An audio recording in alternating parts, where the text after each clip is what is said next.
Brings us to your epic, monumental tome on the history of Olympic design. It looks absolutely, I'm going to order it, obviously. It looks absolutely stunning.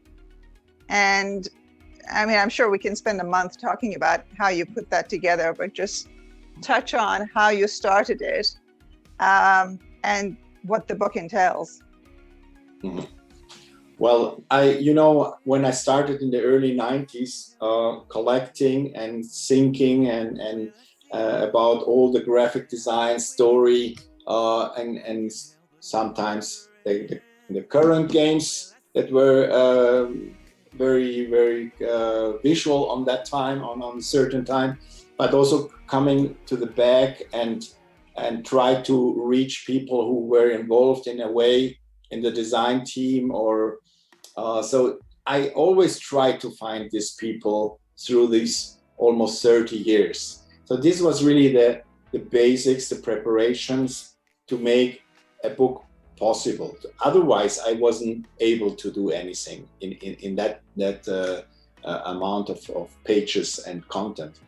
So I knew when the time was ready to go further and find a publisher who will support my idea. So I started to contact a publisher. I wrote an email to the first publisher that came to my mind, and he was very interested.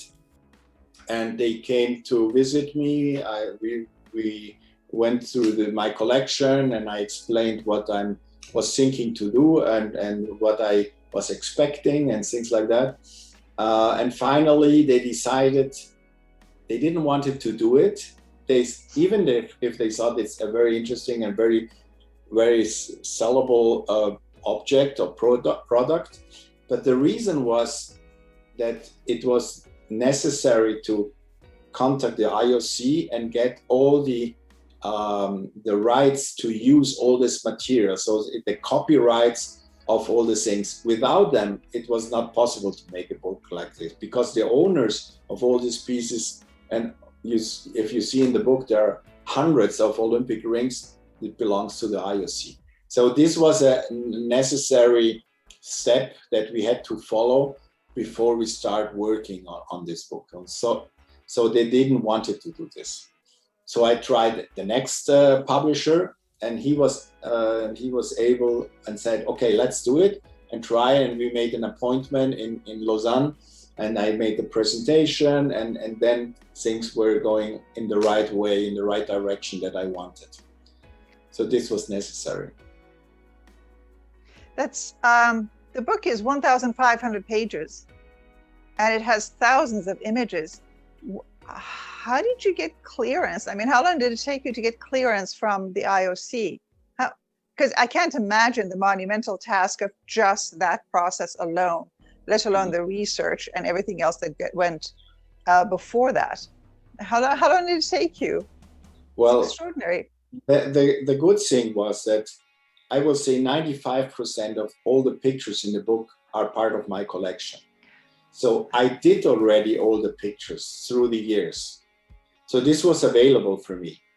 So I didn't have to get these pictures or the copyrights for the pictures. I only needed the IOC to fill out the holes that I didn't have, or to bring it in a better way, or a more interesting picture or whatever. But basically the objects and the graphics were all in my possessions already. And the other good thing was, on every picture I have in the book, I knew exactly the picture before I put them in the book. So no one had to, the IOC went through the whole book to check if the correct picture is on the right way. There was, from all the images, and there are 6,000 images, not even one was wrong. So this helped me quite a lot, because if you imagine, if you have to do it and you know 500 only, and then everyone you have to ask, is this really the diploma from there? Is this really the medal? Is this the graphics they did? So this is so complicated if you don't know this. And this was because I did the book. I made the graphics. It was very easy to put them all in the right way and without making mistake. There was one picture that was wrong, but it was not wrong. It was the IOC said, maybe you can put a better picture of the object. But this was just the only thing I remember. That's stunning. But that comes from having done decades of research and acquisition and cataloging directly. You have 60,000 objects in your collection, or 70. And do you have a full-time archivist or like a team of archivists? Because that's an enormous number of objects to get a hold of. And how do you archive them? You have a database of, how does that work? I did everything alone. So I don't have other people working on that. I did all the pictures by myself. I have I have 4 places where I have all my material. I have here in my house, I have the nice posters and kind of objects. I have a lot of diplomas here in the house. Then I have another place where it's dry and there's no sunshine coming in, all the paper stuff, textiles and things, books, everything is there. And then I have another place where I make all the photographs, big things, small things, and they are all in boxes, protected. It's also dry there. And I have now another room where I have the big sport objects like bobsleds or big bikes or whatever. So I have it spread on different places, but I have basically first a photograph of every object.